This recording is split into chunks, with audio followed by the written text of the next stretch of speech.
Hello friends, very good morning to all and welcome to the class.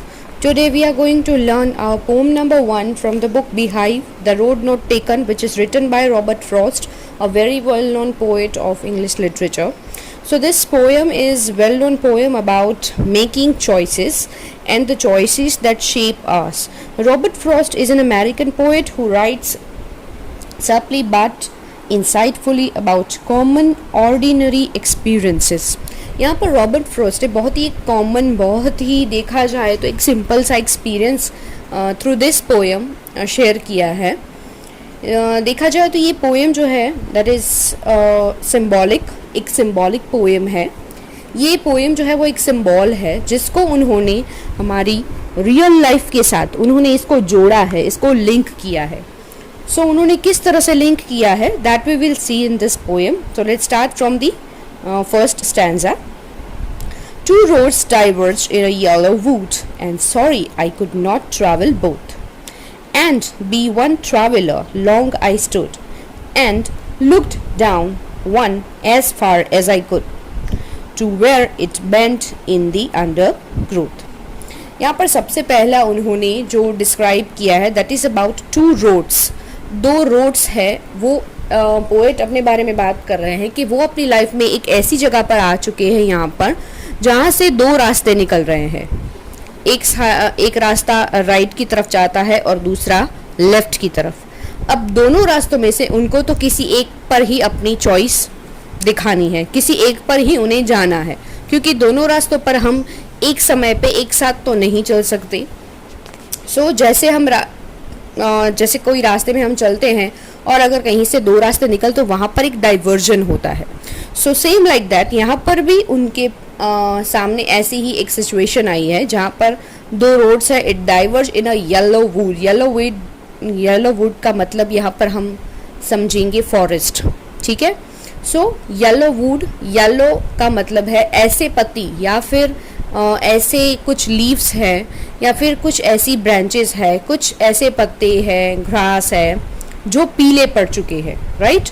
So and sorry I could not travel both. ये तो सबके लिए common बात है कि कोई भी दोनों रास्तों पे साथ पे नहीं चल सकता. And be one traveller long and I stood I look down as far as I could. और वहाँ पर जहाँ पर वो खड़े हैं वहाँ से वो दोनों रास्तों की तरफ देख रहे हैं तो दूर दूर तक उनको रास्ता नज़र आ रहा है, पर फिर उसके पीछे से जैसे पूरा रास्ता जो है वो कवर हो चुका है जंगल की झाड़ियों से, बड़े बड़े पेड़ों से, पत्तों से कवर हो चुका है. तो फिर आगे का रास्ता उनको यहाँ से नहीं दिख रहा है. To where it bent in the undergrowth. और फिर जहाँ से वो बैंड हो रहा है उसके बाद आगे रास्ते में क्या है वो उनको नहीं दिख रहा. तो यहाँ पर ये एक सिंबल है.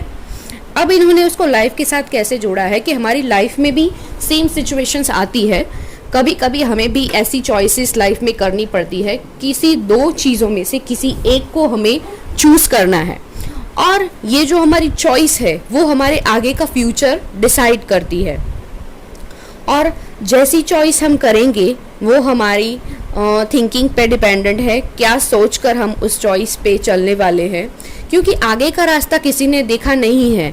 तो यहाँ पर राइटर ने भी सेम बात बोली है कि यहाँ से उनको बस थोड़ा सा ही रास्ता दिख रहा है, आगे का पता नहीं है कि आगे उनको क्या हर्डल्स है, क्या चैलेंजेस वहाँ पर उनको फेस करने पड़ेंगे. तो उनके लिए भी आपको मेंटली प्रिपेयर रहना है. तो यहाँ पर राइटर को जितना रास्ता दिख रहा है उस पर से ही उनको डिसाइड करना है कि उनको राइट की तरफ जाना है या फिर लेफ्ट वाले रास्ते पर चलना है. Second stanza, then took the other just as fair and having perhaps the better claim, because it was grassy and wanted weir. Though as for that, the passing there had warned them really about the same. अब जैसे कि पहले भी बताया उन्होंने कि एक रास्ता ऐसा था जो बहुत ही ग्रीन कलर का, ग्रासी था. तो देख के हम ये समझ सकते हैं कि भाई उस रास्ते पर बहुत ही कम लोग चले हैं या फिर लेस ट्रैवल्ड, यानी कि शायद उस पर लोग चले ही नहीं हैं. तो वो रास्ता एकदम अच्छा है. और दूसरा रास्ता ऐसा है which is very wanted very, यानी कि ऐसा रास्ता जिस पर बहुत सारे लोग चले हुए हैं. तो वो रास्ता कैसा बन गया है, लाइक येलो या फिर कुछ डिकेड्स लीव्स, यानी कि बहुत सारे ऐसे लीव्स, पत्ते हैं, ग्रास, जिन पर चलने की वजह से वो पीले पड़ चुके हैं और वो खराब हो चुके हैं, तो इसका मतलब उस रास्ते पर ज़्यादातर लोग चले हैं, ठीक है। और एक रास्ता ऐसा है जिस पर कुछ ही लोग चले हैं या फिर कुछ लोग चले ही नहीं है। Okay, so and both that morning equally lay in leaves, no step had trodden black. Oh I kept the first for another day, yet knowing how way leads on to way, I doubted if I should ever come back. अब यहाँ पर जैसे ही उस morning पर देखते दोनों रास्ते उनको तो सेम ही लग रहे हैं, मानो कि भाई किसी भी रास्ते पर जाओ कुछ फर्क नहीं पड़ेगा, दोनों सेम ही है। But in leaves no step had trodden black, तो कुछ पत्ते ऐसे हैं जो अभी तक ब्लैक नहीं हुए हैं, इसका मतलब शायद आप उस रास्ते को चूज कर सकते हो। पर राइटर फिर यहाँ पर ये भी सोचते हैं कि चलो ठीक है, एक रास्ता मैं चूज कर लेता हूँ और दूसरा रास्ता जो है मैं उसको किसी और दिन ट्राई करूँगा। So I kept the first for another day, क्या मैं उस रास्ते पर किसी और दिन चलूँगा, तो उसके लिए वो उसे छोड़ देते हैं और एक किसी रास्ते को चूज कर लेते हैं। आई doubted if I should ever come back, और ये भी जानते हैं वो कि अगर किसी भी एक रास्ते को उन्होंने चूज कर लिया, वहाँ पर से वो चल पड़े तो बहुत आगे जाएंगे, फिर उसको यहाँ पर जहाँ पर वो खड़े हैं वहाँ से उतना जितना रास्ता दिख रहा है अभी तक उनको उसके बारे में पता है, पर उसके आगे के बारे में वो नहीं जानते। तो वैसे ही ठीक जैसे ही वो किसी एक रास्ते को चूज कर लेते हैं, थोड़ा सा आगे जाएंगे, चलेंगे, चैलेंजेस को फेस करेंगे, फिर उसको जितना दिखता है वो उतने के ही बारे में सोचेंगे, उसके आगे का उनको नहीं दिख रहा है। और वहाँ तक जाने के बाद वापस मुड़ना, come back from that position, वो भी थोड़ा टफ रहेगा, और वापस आना वो तो बहुत ही मुश्किल है, तो और वापस आ भी नहीं सकते। तो यहाँ पर डिसीजन मेकिंग, चॉइस मेकिंग की प्रोसेस जो है उसके बारे में बताया है। दैट डिपेंड्स कि हमारी थिंकिंग कैसी है, हमें आगे जाके क्या करना है, and it shapes us and it shape our future, और वो हमारे फ्यूचर को शेप करेगा, whether it become bright future, और सम टाइम हमें उस जगह पर पहुंचने के बाद बहुत ही अफसोस भी होता है कि भाई मैंने दूसरा रास्ता क्यों चूज़ नहीं किया।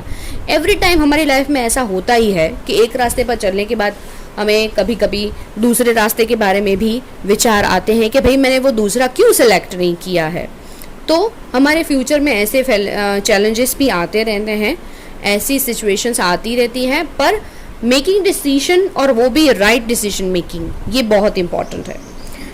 Now the last stanza, I shall be telling this with a sigh, somewhere ages and ages hence, two roads diverge in a yellow wood, and I took the one less traveled by, and that has made all the differences. The last line is a very important, and that has made all the differences. ये line यहाँ पर poet ने इसलिए लिखी है, अब बहुत साल के बाद जब वो इस रास्ते के बारे में बता रहे हैं किसी को, I shall be telling this with a Sai, एक बड़ी सी लंबी सी गहरी सांस लेते हुए वो इस रास्ते के बारे में किसी को बता रहे हैं, that two road diverge in a yellow wood, और उन्होंने कौन सा रास्ता चूज किया, विच इज लेस ट्रैवल्ड, जो बहुत ही कम जिस पर लोग चले हुए थे उन्होंने वो रास्ता चूज किया, और उस रास्ते को चूज करने की वजह से ही आज वो इस जगह पर पहुंच पाए हैं। आज वो जो भी पोजीशन में हैं, आज उनका जो भी फ्यूचर है, that is just because his decision making, जो भी पाथ उन्होंने चूज किया था उस टाइम पे, ये उस पर डिपेंड करता है। तो उन्होंने जो भी रास्ता चूज किया था उसी रास्ते को चूज करने की वजह से ही आज वो इस मुकाम पर पहुंचे हैं। सो लास्ट लाइन है, ये बहुत ही इंपॉर्टेंट है, and that has made all the differences, ये उनकी लाइफ में जो डिफरेंसेस, जो चेंजेस आए हैं उनके फ्यूचर में, ये सब उनके डिसीजन मेकिंग की वजह से हैं, जो उन्होंने रास्ता चूज किया था। So here we are end our poem, The Road Not Taken. I hope you like it and understand the poem very well. Thank you.